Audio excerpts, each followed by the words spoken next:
అమరావతి సచివాలయంలో జరిగిన తొలి రోజు కలెక్టర్ల సమావేశం 11 గంటల పాటు సాగింది. ఇవాళ జిల్లాల ప్రగతిపై నివేదిక ఇవ్వనున్నారు కలెక్టర్లు. భవిష్యత్ ప్రణాళికపైన ప్రెజెంటేషన్ చేస్తారు. ఏప్రిల్ నుంచి ప్రతి ఇంటికి వాట్సాప్ గవర్నెన్స్ మనమిత్ర వెళ్లాలని కలెక్టర్లకు సీఎం చంద్రబాబు సూచించారు. ప్రస్తుతం అందుబాటులో ఉన్న 210 సేవలను వచ్చే 15 రోజుల్లో 350కి పెంచుతామని చెప్పారు సీఎం. ఫిర్యాదుల పరిష్కార విధానాన్ని సీఎం చంద్రబాబు సమీక్షించారు. గతేడాది జూన్ 15 నుంచి ఈ నెల 19 వరకు 8,26,000 ఫిర్యాదులు రాగా వాటిలో 6,99,000 ఫిర్యాదులు పరిష్కారమయ్యాయని కలెక్టర్లు తెలిపారు. ప్రజల నుంచి వచ్చిన ఫిర్యాదులకు శాశ్వత పరిష్కారం చూపాలని కలెక్టర్లను ఆదేశించారు సీఎం చంద్రబాబు. ఎక్కువ ఫిర్యాదులు వచ్చే శాఖలపై మరింత దృష్టి పెట్టాలని సూచించారు. P4 విధానం అమలు కోసం స్వర్ణాంధ్ర కమిటీ ఏర్పాటు చేయనున్నట్లు చెప్పారు సీఎం చంద్రబాబు. సొసైటీకి ఒక ప్రత్యేక పోర్టల్ ఏర్పాటు చేసి కుటుంబాల దత్తత వివరాలను నమోదు చేస్తారు. ఏమండి, ఇప్పటి నుంచి నాకు ఇంటి పనిలో కొంచెం ఎక్కువ హెల్ప్ చేయండి. ఎందుకు? నీకు జాబ్ దొరికిందా? నాకు నేనే బాస్ అవ్వాలనుకుంటున్నా. ఎలా? బాస్ వాలా బీ ద బాస్. పోలవరం పునరావాసం భూసేకరణపై అమరావతిలో అధికారులతో సమీక్షించారు మంత్రి రామనాయుడు. మిగిలిన 49 పునరావాస కాలనీల నిర్మాణ పనులను వేగవంతం చేసేలా యాక్షన్ ప్లాన్ రెడీ చేయాలన్నారు మంత్రి. జూలై 15లోగా టెండర్ల ప్రక్రియ పూర్తి చేసి నిర్వాసిత గ్రామాల్లో ఏప్రిల్ లోపు గ్రామ సభలు నిర్వహించాలని అధికారులకు సూచించారు మంత్రి రామనాయుడు. R&R అంచనాలు సిద్ధం చేసినారు. అమెరికా డిజిటల్ కమ్యూనికేషన్ దిగ్గజ సంస్థ సిస్కోతో ఏపీ స్కిల్ డెవలప్మెంట్ కార్పొరేషన్ ఒప్పందం కుదుర్చుకుంది. మంత్రి నారా లోకేష్ సమక్షంలో MOUను 2 సంస్థల ప్రతినిధులు మార్చుకున్నారు. సిస్కో టీంలో ఉన్న ఇప్పాల రవీంద్రరెడ్డి మంత్రి నారా లోకేష్ ను కలవడంపై సోషల్ మీడియాలో టీడీపీ శ్రేణులు తీవ్ర ఆగ్రహం వ్యక్తం చేస్తున్నాయి. ఇప్పాల గతంలో వైసీపీ సోషల్ మీడియా యాక్టివిస్ట్ గా పనిచేశారని ఫైర్ అవుతున్నారు. అమరావతిలో భూములమ్మి ప్రపంచ బ్యాంకు రుణాన్ని తీర్చుతామన్నారు మంత్రి నారాయణ. 3 ఏళ్లలో అమరావతి నిర్మాణం పూర్తవుతుందని స్పష్టం చేశారు. రాజధాని నిర్మాణం కోసం ప్రజాధనం ఒక్క పైసా కూడా ఖర్చు చేయమని స్పష్టం చేశారు మంత్రి నారాయణ. 7 అంతస్తులతో హైకోర్టు భవనాన్ని, అసెంబ్లీని 250 మీటర్ల ఎత్తుతో నిర్మిస్తామని వెల్లడించారు. పార్లమెంట్ ఆవరణలో అరకు కాఫీ స్టాల్స్ ప్రారంభోత్సవానికి తనను పిలకపోవడం బాధకరమన్నారు అరకు ఎంపీ తనూజారాణి. ప్రోటోకాల్ పై స్పీకర్ కు ఫిర్యాదు చేస్తానని తెలిపారు. విశాఖ మేయర్ విషయంలో సంఖ్యాబలం లేకపోయినా టీడీపీ కుట్రలు చేస్తోందని విమర్శించారు వైసీపీ నేత బొత్స సత్యనారాయణ.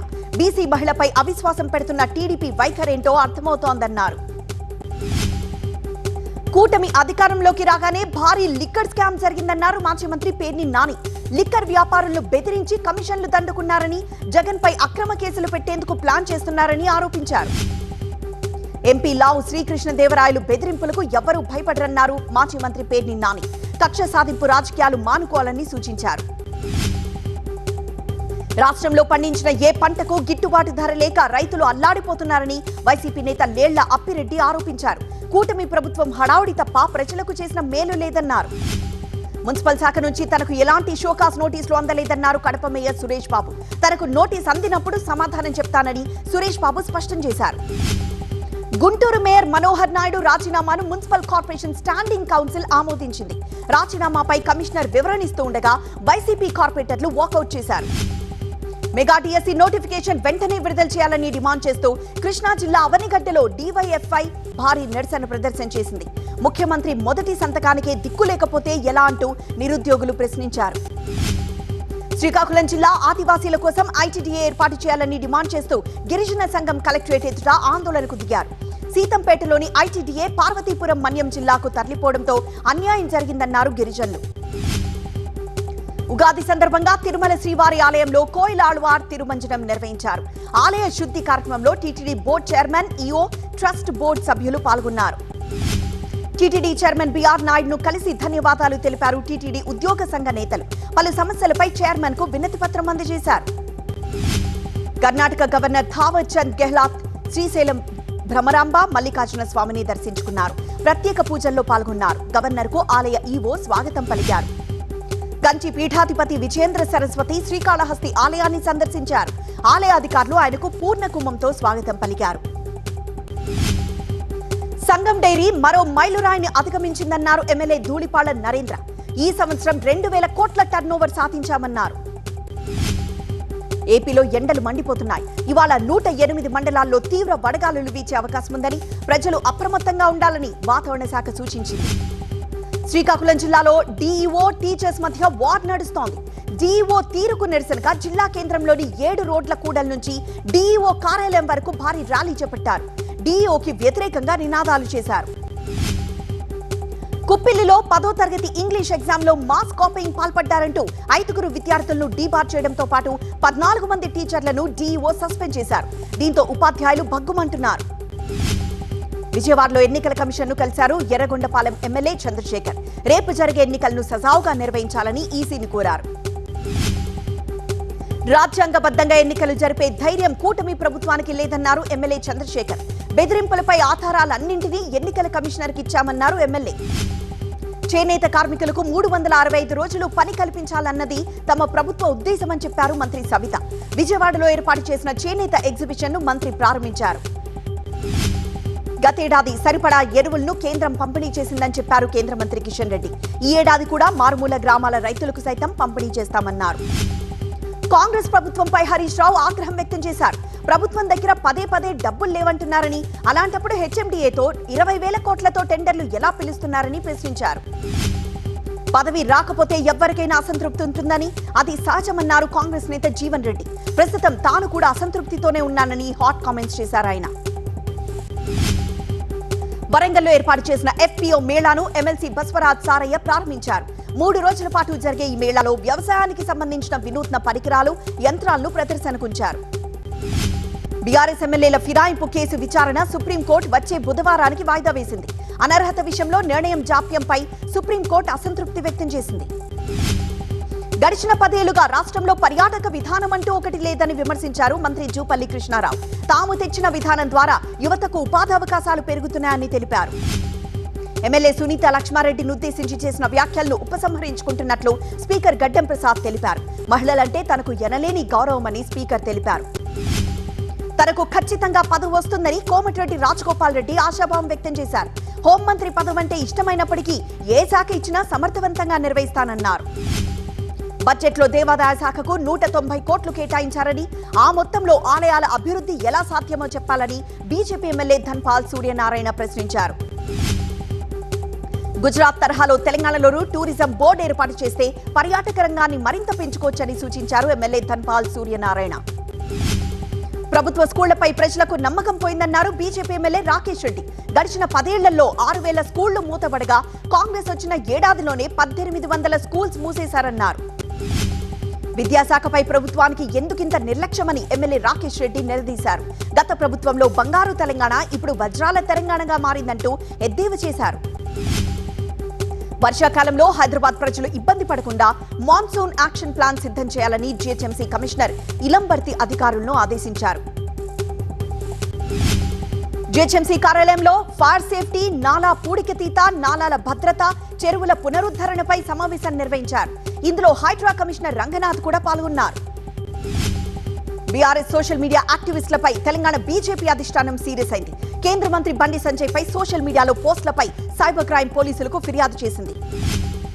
బీసీ నేతగా ఉద్యమాలను తాకట్టు పెట్టి పలు పార్టీల పంచన చేరి పదవులు పొందుతున్నారంటూ ఆర్ కృష్ణయ్యపై ఐక్య బీసీ సంఘాల నేతలు ఫైర్ అయ్యారు.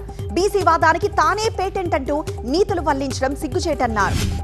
ప్రముఖ దర్శకుడు భారతీరాజా ఇంట విషాదం చోటు చేసుకుంది. ఆయన కుమారుడు తమిళ నటుడు దర్శకుడు మనోజ్ భారతీరాజా మృతి చెందాడు. గుండెపోటుతో చికిత్స పొందుతూ మరణించాడు.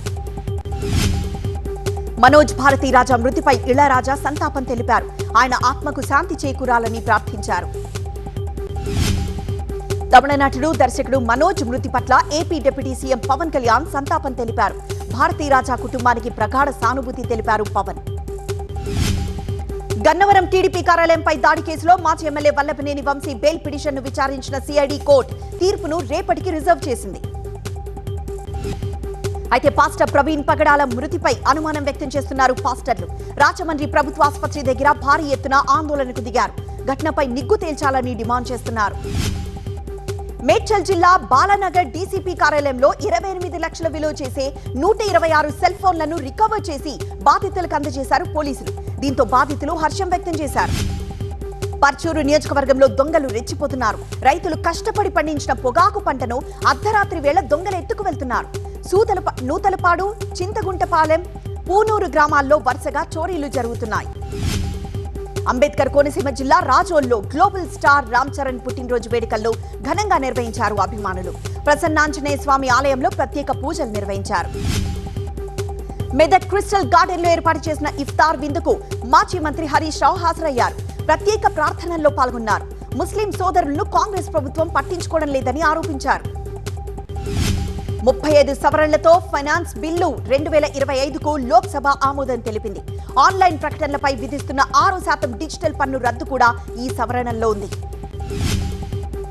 కొత్త ఆదాయ పన్ను బిల్లుపై పార్లమెంట్ వర్షాకాల సమావేశంలో చర్చిస్తామని కేంద్ర ఆర్థిక మంత్రి నిర్మలా సీతారామన్ తెలిపారు. ప్రస్తుతం ఈ బిల్లు సెలెక్ట్ కమిటీ పరిశీలనలో ఉంది. ఆర్థిక బిల్లులో చూపిన పరిష్కారాలు అతుకులు గతుకులుగా ఉన్నాయని విపక్ష సభ్యులు విమర్శించారు. కేంద్ర మంత్రి నిర్మలా మాటలను తప్పుపట్టారు కాంగ్రెస్ నేత శశి థరూర్. సుప్రీంకోర్టు ఏర్పాటు చేసిన 3 న్యాయమూర్తుల బృందం జస్టిస్ యశ్వంత్ వర్మ ఇంటిని సందర్శించింది. కాలిన నోట్లు గుర్తించిన ప్రాంతాన్ని పరిశీలించారు. జస్టిస్ యశ్వంత్ వర్మను అలహాబాద్ హైకోర్టుకు బదిలీ చేయాలన్న సుప్రీం నిర్ణయంపై అలహాబాద్ హైకోర్టు బార్ అసోసియేషన్ అభ్యంతరం తెలిపింది. నిరవధికంగా విధులకు గైర్హాజరు కావాలని ఏకగ్రీవ నిర్ణయం తీసుకుంది. పానీపట్ యుద్ధం మరాఠాల ధైర్యానికి ప్రతీక తప్ప ఓటమికి కాదని సీఎం దేవేంద్ర ఫడ్నవీస్ అన్నారు. హర్యానాలోని పానీపట్లో స్మారక కేంద్రాన్ని నిర్మించేందుకు స్థలాన్ని సేకరించాలని సీఎం తెలిపారు. వన్ నేషన్ వన్ ఎలక్షన్ పై ఏర్పాటైన జాయింట్ పార్లమెంటరీ కమిటీ ఢిల్లీలో మరోసారి భేటీ అయింది. ఈ సమావేశానికి అటార్నీ జనరల్ ఆర్ వెంకటరమణి హాజరై తన అభిప్రాయాలు చెప్పారు. ఉపాధి హామీ కూలీలకు వేతనాలు రావడం లేదని ఆరోపిస్తూ కేరళ ఎంపీలు పార్లమెంట్ ఎదుట నిరసన చేపట్టారు. నిరసనలో ఎంపీ ప్రియాంక గాంధీ కూడా పాల్గొన్నారు. మహాత్మా గాంధీ గ్రామీణ ఉపాధి హామీ పథకానికి మంగళం పాడేందుకు కేంద్ర ప్రభుత్వం ప్రయత్నిస్తోందని కాంగ్రెస్ ఎంపీ కేసీ వేణుగోపాల్ విమర్శించారు. కేంద్ర నిధుల కేటాయింపు విషయంలో బెంగాల్కు అన్యాయం జరుగుతోందని ఆరోపిస్తూ టీఎంసీ ఎంపీలు పార్లమెంట్ ఎదుట నిరసన తెలిపారు. రాహుల్ గాంధీ టీఎంసీ ఎంపీలకు మద్దతుగా నిలిచారు. రంజాన్ సందర్భంగా ముస్లింలకు సౌగత్ ఏ మోదీ పేరుతో కానుకలు అందించాలని బీజేపీ నిర్ణయించింది. మసీదులు, దర్గాలకు సమీపంలో ఉన్న వారికి సేమియా, ఖర్జూరాలు, డ్రై ఫ్రూట్స్, చక్కెర, దుస్తులు పంపిణీ చేశారు. లండన్ పర్యటనలో ఉన్న బెంగాల్ సీఎం మమతా బెనర్జీ అక్కడ చేసిన జాగింగ్ వైరల్ గా మారింది. కాళ్లకు స్లిప్పర్లతో ఆమె వెనక్కి నడుస్తూ వాక్ చేశారు. అన్నాడీఎంకే ప్రధాన కార్యదర్శి పళనిస్వామి సడన్ గా ఢిల్లీ వెళ్లారు. వచ్చే ఏడాది జరిగే అసెంబ్లీ ఎన్నికల్లో బీజేపీతో పొత్తుతో చర్చలు జరిపేందుకు ఢిల్లీ వచ్చారని ప్రచారం జరుగుతోంది. ఉత్తరాఖండ్ హరిద్వార్ లో అక్రమంగా ఏర్పాటు చేసిన 5 మదర్సాలను జిల్లా అధికారులు మూసివేశారు. మొత్తం 12 మదర్సాలకు ఎటువంటి రిజిస్ట్రేషన్లు లేవని గుర్తించారు. కర్ణాటక బీదర్లో ప్రభుత్వానికి వ్యతిరేకంగా బీజేపీ నిర్వహించిన నిరసన ఉద్రిక్తంగా మారింది. సీఎం సిద్ధరామయ్య, రాహుల్ గాంధీకి వ్యతిరేకంగా కార్యకర్తలు నినాదాలు చేశారు. నటి రన్యారావుకు కోర్టులో మళ్లీ నిరాశ ఎదురైంది. రన్యారావు బెయిల్ పిటిషన్ పై తీర్పును రిజర్వ్లో పెట్టిన న్యాయస్థానం రేపు వెల్లడించబోతోంది. ఐపీఎల్ 18వ సీజన్లో గుజరాత్ టైటన్స్ పై పంజాబ్ కింగ్స్ విజయం సాధించింది. అహ్మదాబాద్ వేదికగా జరిగిన ఈ మ్యాచ్లో పంజాబ్ 11 పరుగుల తేడాతో గెలుపొందింది. 244 పరుగుల లక్ష్యంతో బరిలోకి దిగిన గుజరాత్ 20 ఓవర్లలో 5 వికెట్లు కోల్పోయి 232 పరుగులు చేసింది. సాయి సుదర్శన్ 74, రథుర్ ఫోర్డ్ 46 పరుగులు చేసిన ఓటమి చవిచూసింది. పంజాబ్ కెప్టెన్ శ్రేయస్ అయ్యర్ గుజరాత్ బౌలర్లపై విరుచుకుపడ్డాడు. 42 బంతుల్లో 5 ఫోర్లు, 9 సిక్స్లు బాది 97 పరుగులు చేసి నాట్అవుట్ గా నిలిచాడు. త్రుటిలో సెంచరీ మిస్ చేసుకున్నాడు. అనిల్ రావుపూడి, చిరంజీవి కాంబినేషన్ లో వస్తున్న సినిమాపై మరో అప్డేట్ వచ్చింది. ఈ సినిమా పూజా కార్యక్రమాలు ఉగాదికి జరగబోతున్నాయి. రెగ్యులర్ షూటింగ్ సమ్మర్ తర్వాత మొదలు కానుంది. డేవిడ్ వార్నర్ పై సీనియర్ నటుడు రాజేంద్ర ప్రసాద్ చేసిన వ్యాఖ్యలు వైరల్ అయ్యాయి. వార్నర్ కు క్షమాపణలు చెప్పారు నటి కిరీటి. వివరణిస్తూ వీడియో విడుదల చేశారు రాజేంద్ర ప్రసాద్. అల్లూరి సీతారామరాజు గంటం దొర సమాధులున్న పార్క్ ను సందర్శించి నివాళులర్పించారు డైరెక్టర్ కృష్ణవంశీ. తనకు వీలున్నంత వరకు అల్లూరి జీవితంపై మంచి సినిమా చేస్తానని ప్రకటించారు.